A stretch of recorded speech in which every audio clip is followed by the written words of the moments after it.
नमस्कार, आप देख रहे हैं संसद वाणी न्यूज। मैं दीपक कुमार सिंह, संवाददाता संसद वाणी वाराणसी से। आज हम ग्राम सभा मंगारी में आए हुए हैं, जहां के मंगारी के भावी प्रधान प्रत्याशी स्वतंत्र गुप्ता जी हैं। और जी, जैसा कि ये बहुत ही पहले से समाज सेवा में लगे हुए हैं, लोगों के बीच इनका आना जाना रहता है और लोगों के उत्साह के साथ हमेशा जुड़े रहते हैं। जैसा कि दिवाली का भी पर्व है, दिवाली की भी तैयारियां सब लोगों की ज़ोरों शोरों से चल रही है।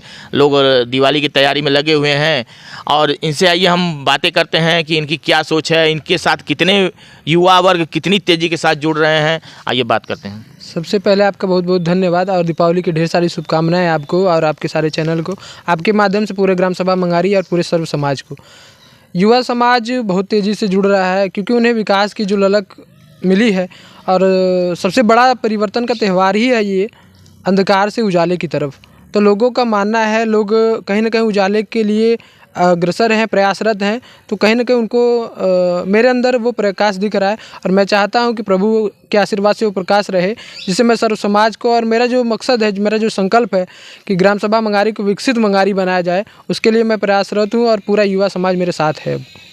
जी, जैसा कि आप युवा वर्ग को लेकर और बड़े बुजुर्गों को साथ लेकर चल रहे हैं, आपको क्या लगता है कि आपकी सोच से क्या उन लोगों को क्या लाभ मिलेगा, क्या हो सकता है? सर, सबसे पहले मैं ग्राम प्रधान का चुनाव नहीं लड़ने जा रहा हूँ, मैं प्रधान सेवक का चुनाव लड़ रहा हूँ। अब मेरे जो भी पोस्टर आते हैं उसमें मैं प्रधान सेवक लिख रहा है। कुछ लोगों का कमेंट भी होता है कि प्रधान सेवक ये क्या है। तो मैं चाहता हूँ कि ये कोई रोजगार परक योजना का नाम नहीं कि ग्राम प्रधान सेवक होना चाहिए, जो किसी भी अंत्योदय तक जो उसकी ज़रूरत है वो सेवक उसके पास हमेशा उपस्थित रहे। तो मैं चाहता हूँ, और जो मेरे बड़े बुजुर्ग हैं, जैसे पेंशन की बात कर लें तो उनके लिए मैंने लगभग 82 नए पेंशन करवाए। आप हमारे ग्राम सभा में लोगों से जाके पूछ सकते हैं, मैं उनका नाम भी दे सकता हूँ आपको लिस्ट के साथ। लगभग 22 से 23 ऐसे पेंशन है जो बंद हो गए थे, चालू करवाया मैंने। आवास के लिए मैंने प्रयास किया, जिसमें 4 आवास बनाए जा रहे हैं हमारे ग्राम सभा मंगारी में। युवाओं के लिए बहुत सारे बात की जाए, अमूल की फैक्ट्री है तो उसमें रोजगार की बात हो रही है। और स्वावलंबन का कार्यक्रम आदरणीय मुख्यमंत्री जी का भी चल रहा है, प्रधानमंत्री जी का भी मुद्रा स्कीम है। तो मैं चाहता हूं कि रोजगार देने वाला हाथ बने, लेने वाला नहीं। और मैं उसके लिए प्रयासरत हूँ कि संगठन एक बनाया जाए जिसके माध्यम से रोजगार देने वाला हमारा ग्राम सभा बन सके।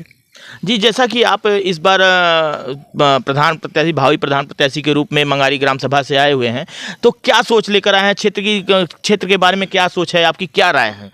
कैसे क्षेत्र का विकास हो, कैसे लोगों को आप विकसित करें, कैसे आगे बढ़ाएं, इस पे आप क्या कहें? जी, विकासशील से विकसित की हमारी जो पहल है उस पर तो सबसे मैं चाहता हूँ कि जो भी 60+ हमारे वृद्धजन हैं, माताएं हैं, उनका पेंशन चालू हो। जो आवास के लिए पात्र हैं उन्हें आवास दिया जाए। राशन कार्ड में बहुत सारे ऐसे नाम थे जो कट गए हैं, उनका मैंने जुड़वाया। बहुत सारे नए राशन कार्ड को मैंने बनवाया। आयुष्मान कार्ड है, 70+ बहुत सारे लोग हैं जिनको आवश्यकता है लेकिन नहीं थी। मोदी जी ने बहुत अच्छा कार्यक्रम चलाया, तो वो मैं प्रयासरत हूँ और मैंने प्रयास किया। कुछ लोगों का नाम भी ऐड करवाया, कार्ड एक्टिवेट है। बहुत सारे लोगों का नहीं बना, मैंने उसके लिए प्रयास किया। और आपको बता दें कि बहुत सारे ऐसे नए कार्ड हमने बनवाए जिससे इलाज भी संभव हो सके। बच्चे बहुत सारे स्कूल नहीं जा सकते हैं, ST SC अल्पसंख्यक समाज के, मैंने उनको विद्यालय से जुड़वाया। और महिलाएं हैं तो स्वावलंबन का जो कार्यक्रम चल रहा है, वो बहुत सारी हमारी बहनें पढ़ी लिखी हैं, वो कहीं ना कहीं जॉब के लिए भटक रही हैं या परेशान हैं। तो मैंने ब्लॉक के माध्यम से समूह जो चलते हैं बहुत सारी, अगर आपने जानकारी में है तो कुछ महिलाओं के अंदर ऐसा गुण होता है कि वो बहुत अच्छा अचार बनाती हैं, लेकिन वो गुण बहुत आगे तक नहीं जा पाता। जैसे पापड़ का कार्यक्रम में लिज्जत पापड़ एक ब्रांड बन चुका है। तो मैं चाहता हूं कि वो भी रोजगार हमारे ग्राम सभा में शुरू हो, समूह के माध्यम से उनको रोजगार मिले और वो हाथ जो अपने स्वजनों के आगे फैलाए जाते हैं, वो हाथ ऐसे हों कि जो कुछ पैसे समेट सकें और लोगों का सहयोग कर सकें।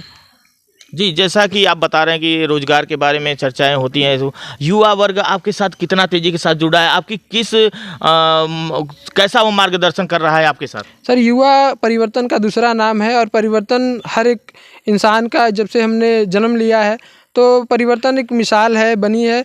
वो चाहते हैं, हर कोई परिवर्तन चाहता है। आप पिछले विगत वर्षों में देखिए हमारे ग्राम सभा मंगारी तो बद से बदतर हालात में चला गया है।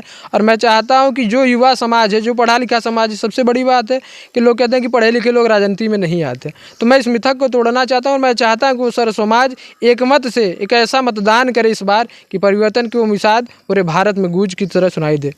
जी, जैसा कि आप स्वतंत्र गुप्ता जी से मैं बात कर रहा था, इनकी भावनाओं को देखें, इनकी सोच को देखें। ये युवा हैं, युवा सोच से ये काम करना चाहते हैं और क्षेत्र का विकास कर भी रहे हैं, लोगों को के साथ जुड़ रहे हैं बहुत तेज़ी के साथ। इनके साथ युवा वर्ग, माता बहनें और सभी लोग क्षेत्र के जुड़कर साथ में मिलकर विकास कर रहे हैं।